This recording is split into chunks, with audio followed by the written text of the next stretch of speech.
সর্বস্তরের মানুষের ঢল। জন আস্থার পূর্ণ সমর্থন মর্যাদা দেবে সরকার।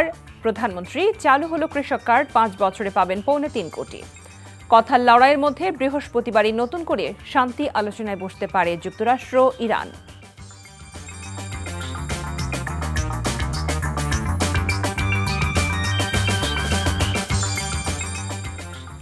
আসসালামু আলাইকুম, শুভ নববর্ষ। সবাইকে বাংলার নতুন বছরের শুভেচ্ছা। স্বাগত জানাচ্ছি এনটিভির দুপুরের খবরে। ক্রাউন সিমেন্ট শিরোনাম দেখছিলেন, এবারে জানাবো পুরো খবর। কৃষক ভালো থাকলে দেশ ভালো থাকবে। বাংলা নববর্ষের প্রথম দিনে কৃষকদের হাতে কৃষক কার্ড তুলে দিয়ে প্রধানমন্ত্রী তারেক রহমান বলেছেন, বিএনপি সরকার জনগণের আস্থার পূর্ণ মর্যাদা দেবে। তিনি বলেন, আগামী 5 বছরে পর্যায়ক্রমে 2,75,00,000 কৃষকের কাছে এই কার্ড পৌঁছে দেওয়া হবে। টাঙ্গাইলে কৃষক কার্ডের পাইলট প্রকল্প উদ্বোধন করে কৃষক সমাবেশে এসব কথা বলেন প্রধানমন্ত্রী। ইফতেখার রেজার রিপোর্ট। টাঙ্গাইলে শহীদ মারুফ স্টেডিয়ামে বর্তমান সরকারের নির্বাচনী প্রতিশ্রুতি অনুযায়ী কৃষক কার্ড বিতরণ কার্যক্রম উদ্বোধন করেন প্রধানমন্ত্রী তারেক রহমান। উদ্বোধনকালে টাঙ্গাইল সহ 10টি জেলার 11টি উপজেলার 22,065 জন কৃষককে কৃষক কার্ড দেওয়া হবে প্রথম ধাপে। কৃষক কার্ড বিতরণ অনুষ্ঠানে প্রধানমন্ত্রী তারেক রহমান বলেন, দেশ আর দেশের মানুষের ভাগ্য উন্নয়নই সরকারের লক্ষ্য। দেশকে নিরাপদ এবং ভালো দেখতে চায় বিএনপি সরকার। আজকে আমরা হয়তো মাত্র 22,000 কৃষককে এই কৃষক কার্ডের সুবিধা আমরা এই মুহূর্তে পৌঁছে দিতে সক্ষম হয়েছি। বাট পর্যায়ক্রমিকভাবে ইনশাল্লাহ 2,75,00,000 কৃষক, এই 2,75,00,000 কৃষকের কাছে পর্যায়ক্রমিকভাবে আগামী 5 বছরের মধ্যে পর্যায়ক্রমিকভাবে আমরা কৃষি কার্ড তাদের কাছে পৌঁছে দিব। প্রধানমন্ত্রী তারেক রহমান বলেন, আগামী 5 বছরে 20,000 কিলোমিটার খাল খনন করা হবে। পানির সমস্যা দূরীকরণ এবং বন্যার পানি ধারণ করার কাজে ব্যবহার করা হবে এই খাল। দেশের ভিতরে অনেক জায়গা আছে যেখানকার কৃষকরা এমনকি বর্ষার সময় পর্যন্ত পানির কষ্ট তাদেরকে ভোগ করতে হয়। আমরা এই খাল খননের মাধ্যমে কৃষক ভাইদের কাছে, কৃষানী বোনদের কাছে আমরা সেই পানির সমস্যার সমাধান করতে চাই, পানি আমরা পৌঁছে দিতে চাই সঠিকভাবে তার কৃষি জমির জন্য।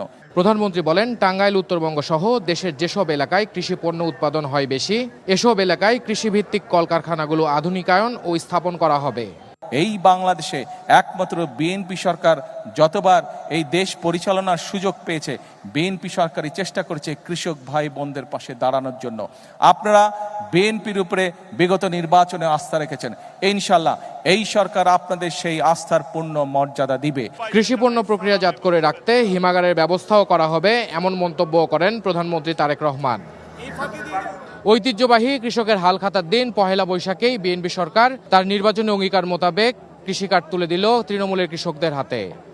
বিএনপি সরকারের ভাবনা, তৃণমূলের কৃষকদের ভাগ্যের উন্নয়ন ঘটলেই ঘটবে দেশের অর্থনৈতিক উন্নয়ন। Iftekhar Reza, NTV news, Tangail. আবারও নববর্ষ উদযাপনের খবর। ঢাকা বিশ্ববিদ্যালয় এলাকা থেকে আমাদের সাথে সরাসরি যুক্ত হচ্ছেন সিনিয়র করেসপন্ডেন্ট সেলিম মালিক, জানাচ্ছেন সেখানকার পরিস্থিতি। সেলিম, বৈশাখী উৎসবের পরিবেশ আজকের দিনে কেমন দেখছেন?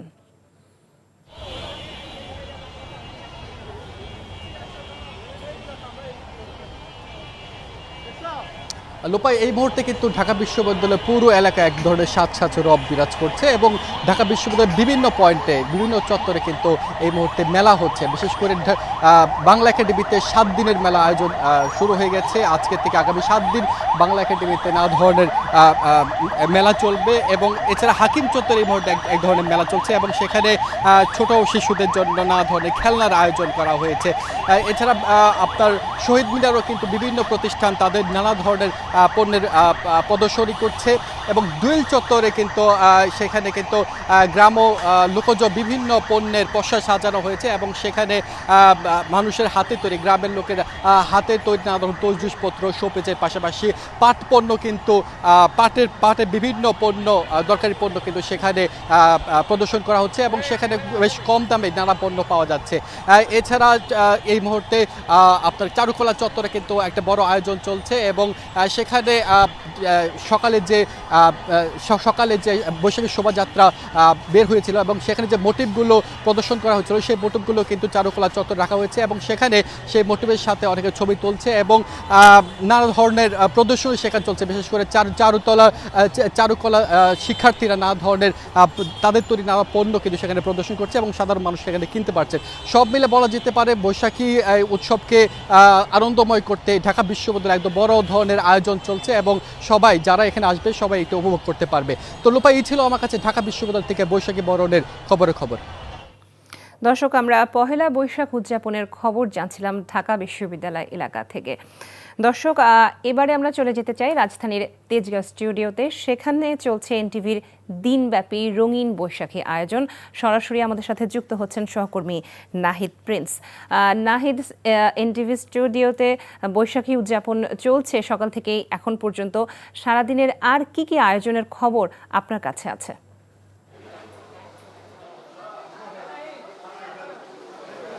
লোপা, এক এক শিল্পী উঠে কিন্তু তারা গান গাচ্ছেন। তাদের যে আমাদের যে সাংস্কৃতিক গানগুলো রয়েছে সেগুলোই তারা মূলত গাচ্ছেন। এখন বিরতি চলছে, তো কিছুক্ষণ পরে সেখানে নোলক বাবু, লায়লা তারা গান গাবেন। শেকরের গানই মূলত এখানে হচ্ছে। বৈশাখের গান পুরো রঙিন করে তুলছে। ভেতরে যেমন গানের আয়োজন, বাইরে তেমন মুড়ি মুখরা, বাতাসা, এছাড়া ফুচকা, গ্রামীণ যে ঐতিহ্য রয়েছে সেগুলোই মূলত এনটিভির পরিবারের মাঝে ছড়িয়ে দেওয়ার জন্য এই বিশেষ আয়োজন তারা করেছে। সেখানে এনটিভির সহকর্মীরা তারা পরিবার নিয়ে এখানে এসেছেন, উপভোগ করছেন পুরো আয়োজন। প্রতি বছরই এমন আয়োজন তারা উপভোগ করেন। তাই ভেতরে গান চলছে, শেকরের গান চলছে, পুরো মাটির সঙ্গে মিশে যে গান রয়েছে, পুরো গ্রামীণ পরিবেশের যে গানগুলো রয়েছে সেগুলোই মূলত স্টুডিওতে আয়োজন করা হয়েছে। সকাল থেকে 8টার পর থেকে সেই গানের আয়োজন করা হয়, চলবে সন্ধ্যা 7:30 পর্যন্ত।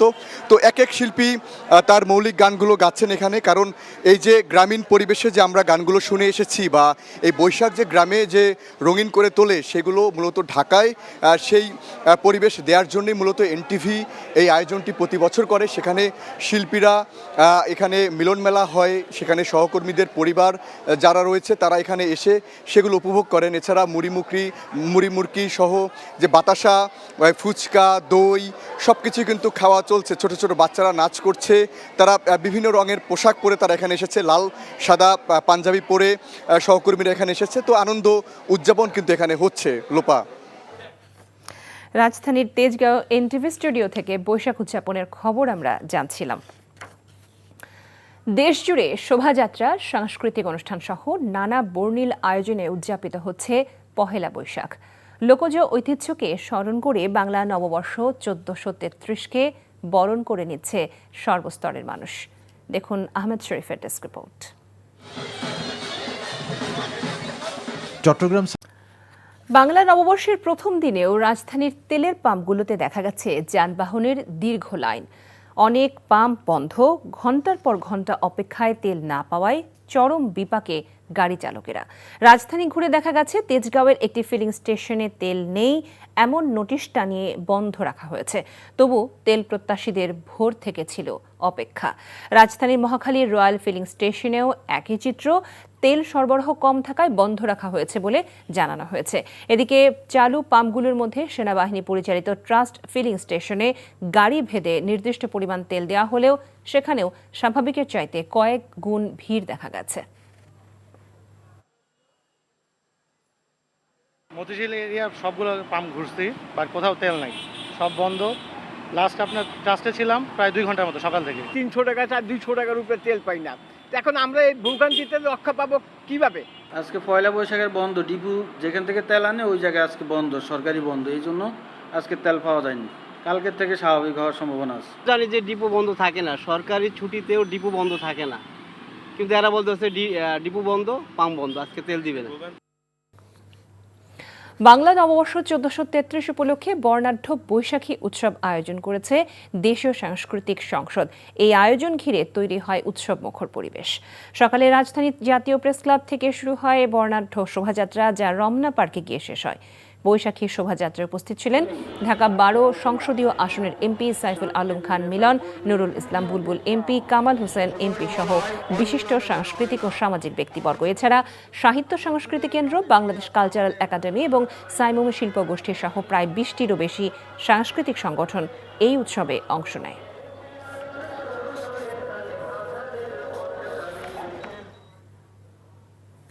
জোর করে অনেকেই নববর্ষের উৎসবকে মুখোশ পরাতে চায়, কিন্তু এই উৎসবের মধ্যে নিহিত আছে বাঙালি সংস্কৃতি। নববর্ষ উপলক্ষে জাতীয় প্রেস ক্লাব আয়োজিত অনুষ্ঠানে এমন মন্তব্য করেন তথ্যমন্ত্রী জহির উদ্দিন স্বপন। বলেন, ধর্মীয় উৎসবের পর এটাই বাঙালির সবচেয়ে বড় উৎসব।